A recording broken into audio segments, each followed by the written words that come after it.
you join me at a tremendously exciting moment. I've got a splitting headache. It's absolutely fucking fantastic. I feel alive, just alive, dying of something. Probably means I got something wrong with my brain. I have some paracetamols available to me, but unfortunately they're paracetamols designed to be taken at night, and they incorporate the ingredients of sleep aid tablets, so I can't be taking them right now. It's exactly midday. I can't be taking sleeping aids at midday, even if I'm only going to use the anti-headache function of them. You can't do. They can't just switch off half of a tablet and say, just give me the headache-reducing features of this tablet, but don't give me the sleep-increasing features of it. It doesn't work like that unless you're a freaking pharmacist and you're able to dissect whatever.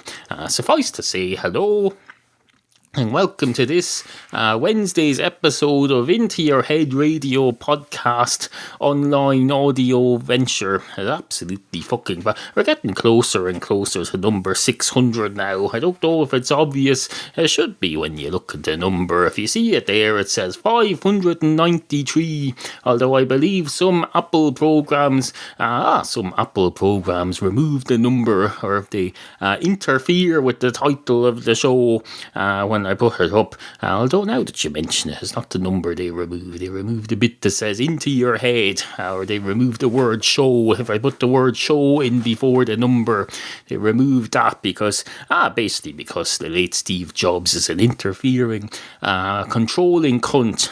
May he rest in peace. But no. Suffice to say hello and welcome to the show.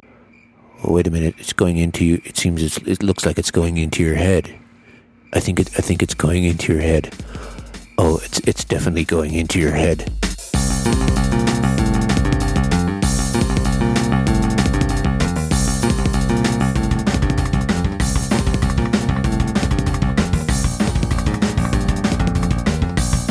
Monkey nuts, that's what they called them. They called them big steaming bucketing. This is getting a bit repetitive, so we can't be just doing the monkey nuts thing and the two cats walk into a bar thing, the Star Heavy fucking segment. Or can we? I suppose it remains to be seen. I've only been doing it for about a year and a half, so I suppose the only way to test this properly would be to test it into infinity. I don't know, there's probably set down procedures for doing scientific tests like this, and I'm sure you learn them when you go to college and you do lab stuff. To say, here's how you do a proper experiment, and here's how you test it, and here's what's considered proper proof, and here's what's considered a proper test. But this isn't science. Podcasting is not science. It's fucking something else. I don't know what it is. What is it? What is this thing we call? Well, that's the crux of the question, isn't it? What is this thing we call? What do we call it? I suppose we call it this. We call it this. This, that's what the word this and the word other words like that were invented for, so you don't have to be assigning names to everything. You can just say this. You can say, look at this. What's this thing here in my hand? And then you put it down and you pick something else up and you say, what's this other thing here in my hand? Of course, later someone will come back and look at the transcription and they'll say, when he said this thing, what thing was he holding? And when he said the other thing, what thing was he holding? Because I have two things here that I know he was holding, but I don't know which was the this thing and which was this other thing. That's why all the young people are making videos nowadays, because they're not able to figure stuff out from audio. They have to have videos of everything. You look at Leo Laporte now and he says, oh look, I'm reviewing this phone. Look at this phone here. I'm holding it up to the microphone. And you can see it if you're watching on video, but if you're listening in the cheap seats on the audio podcast, then I'm afraid you're out of luck. That's what you are. You have to come back here later when you're on the treadmill and watch the frigging video. That's what I do on the treadmill now. I watch Leo Laporte, the tech guy, on video on YouTube, because I have proper internet. And I got a proper internet installed last week. I don't know if I mentioned it. I now have 10 megabytes up, 4 inches down. I don't know. They rip you off on the down. No, they rip you off on the up thing. You get 10 megabytes down. Then you go and upload a podcast, and it still takes 12 hours, because for one thing, I'm making them too big. This podcast is encrypted at 320 something, which, if you don't mind me saying, is overkill. Why would you mind me saying that? It's more an attack on me and my own production values than you. Why would you take offence at that or mind me saying it? But no. Where was I? I was making some point or other about podcasting. It's all inside talk here. Let's not do this. This isn't frigging the after show of Into Your Head where we talk about the production issues. No. This is Into Your Head itself. The thing of there's other, it's come to my attention recently, there's another podcast called In Your Head. It's some sort of make sure I have my facts straight here now. Into Your Head podcast. Let's do a search here. I've been aware for some time of here we go. In Your Head Wrestling Podcast. Now, this is an issue for me. There's an In Your Head Wrestling. They had one out on July 14th, and it says, "We opened the show with Ray Roggio. Topics include..." Now, that's a phrase that I've used a lot. I used to put topics include in the description every frigging day. They're doing that now. They say, "Topics include his father smartening him up to do the business, the Rogo family, French Canadians being heels in the rest of Canada, the fabulous Rogo brothers, Pat Patterson, Vince McMahon, working with the Hart Foundation, spelled H-A-R-T. I presume that means Bret the Hitman Hart. I don't know much about this wrestling. Anyway, In Your Head Wrestling Podcast is a thing, and then there's another thing. There's what's it called? BB Mac. There's a song by a boy band called Into Your Head, which I've also been aware of for some time, by BB Mac, no spaces, just BBMAK, with the A and the K in lowercase and everything else in uppercase. They've been on Wikipedia for some time. Someone keeps putting in a thing saying, into the Wikipedia page, saying not to be confused with the popular Irish podcast of the same name, but I think someone keeps removing it as well. Anyway, BB Mac, if you're interested in Into Your Head, go listen to BB Mac, the boy band who have a song of the same name. You're bound to be interested. These are all people cashing in on my fucking stuff. That's what they're doing. Trying to earn a quick book by stealing my name or variations thereof. I think there's another thing called Into Your Head as well, somewhere. I can't remember where. I came across something at one point. I come up with your own fucking names, you cunts. No offence, but do that. Do that, and you make me a happy man. Cause no work and no play and no originality makes Jack a dull boy and pissed off. Well, not really pissed off. This is all an act. I couldn't give a fuck what you call your wrestling podcast and your boy band song on Wikipedia. Why would you put a boy band song up on Wikipedia? I suppose you wouldn't. You're not really supposed to write about your own stuff. But people get into these boy bands and then they'll go up on Wikipedia and they'll say, "Hello, there's an interesting email. If you're one of my listeners in the UK or Ireland, go to intoyourhead.com. Down the right hand side of the page you'll find there's 2 pet supplies affiliates, and one of them is in the UK and it's called Pet Supermarket, and they're having clearance mega deals. Just click through the Pet Supermarket link on intoyourhead.com and you'll get there and buy all your pet crap. They're after send me an email. Save 41% on an Igloo Arctic Blue, whatever that is. Only 85p for Thomas Cat Treats Seafood. Joey Cat Collar Fur Plast from something. So suffice to say, there's a litter tray. A big bright yellow litter tray. It's made to look like one of them gas pipes that they do in bright luminous yellow so that you can't accidentally smash one when you're digging in the ground. Presumably it's the same with cat litter trays. They want to be able to see them so the cat doesn't accidentally put its paw through the plastic. I don't know. I've broken several of these cat litter trays in my time. I can tell you, they're not as sturdy as you may think, especially when they're full of solid concrete stuff, because the stuff turns to concrete after a while. Especially if you get lazy and you leave an old one out in the back to be dealt with later. You leave it out in the back garden and replace it with a clean one, but you don't get around to emptying it. And then you find you have basically a plastic tub full of concrete. And I can tell you, that's when you realise the design features of these things are not meant to withstand being left out in the rain. Don't leave your cat litter tray out in the rain when it's full.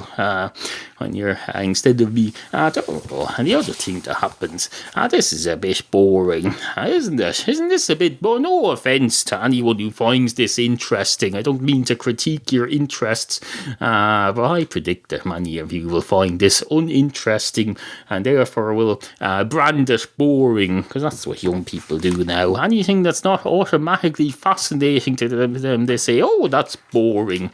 That's boring. Give me the next thing. Give me switch over to that's the MTV generation now. They switch over to the other MTV and they watch something else, and that'll be equally boring, but at least it's something different. You have to have everything. You have to have everything moving. It's like in that. You know that movie with Al Pacino, the one where he's a retired general and he's gone blind and he's talking about killing himself, and he says, it's a good day for singing a song and it's a good day for moving along. And he's obviously referencing the prospect of killing himself on that day very enthusiastically. That's what the MTV generation do. They'll see, this MTV thing has been going on for several minutes now. We need a change, so let's move along to the next channel. So they move over to MTV2. Of course, none of these young people are watching MTV anymore. They're watching, I don't know. What are young people watching? I don't know. I have no young people in my house. I have 8 cats. I have my wife, who's becoming increasingly less young, but nonetheless 3¼ years younger than me, who's even less young.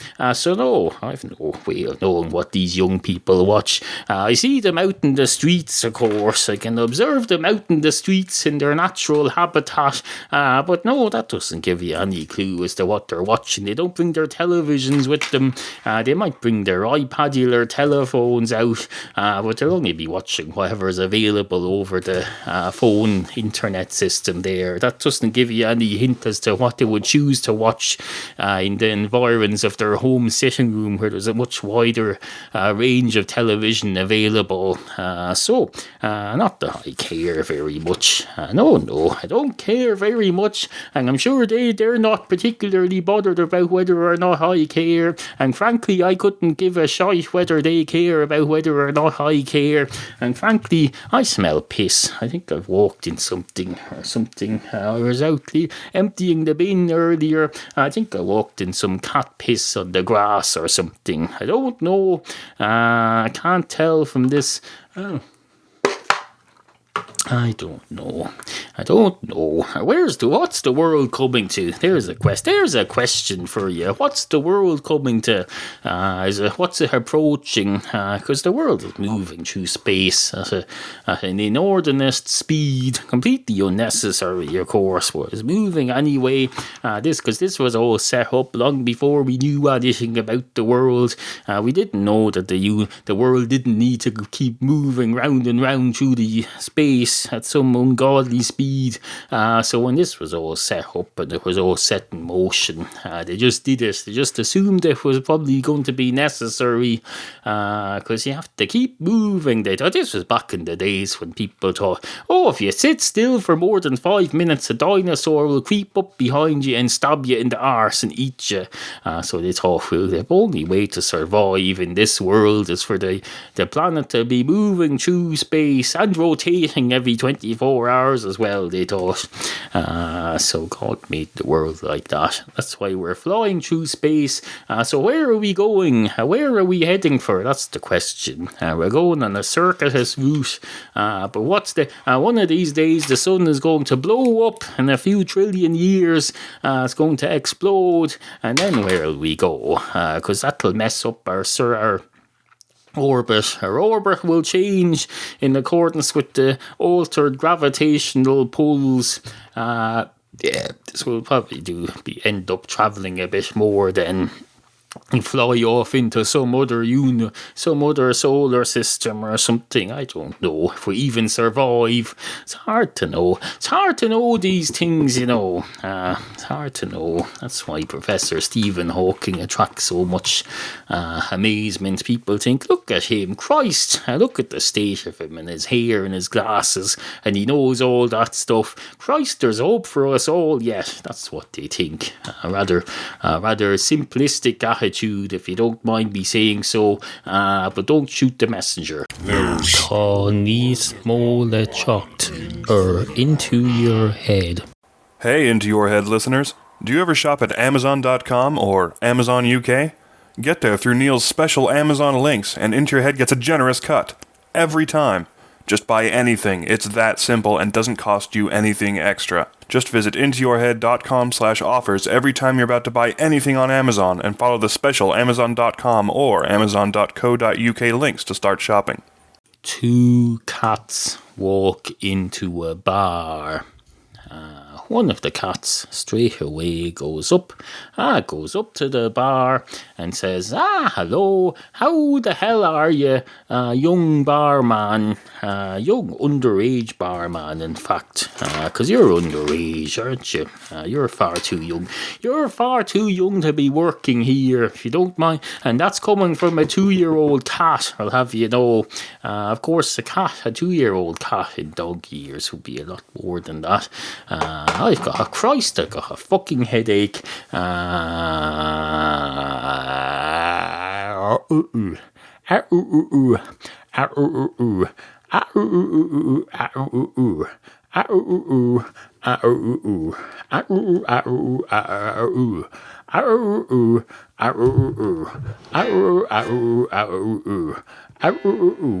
If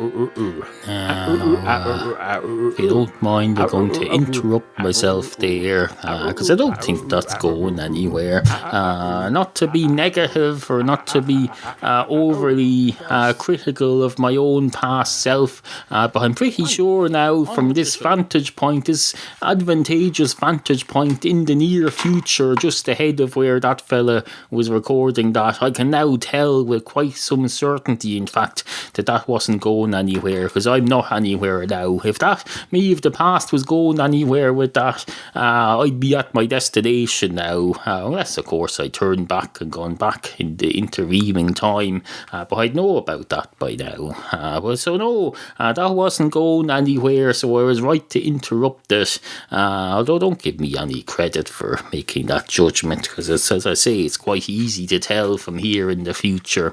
Anyway, on with the show. Anyway, as I say, two cats walk into a bar. One of the cats, as usual, goes straight up to the bar. He plonks himself down on the table, slams his fists down on the bar like this, not meaning to be aggressive or anything. And I've just remembered, cats don't have fists, they have paws. So it probably seems even less aggressive now, so it's not really an issue. But he puts his front paws down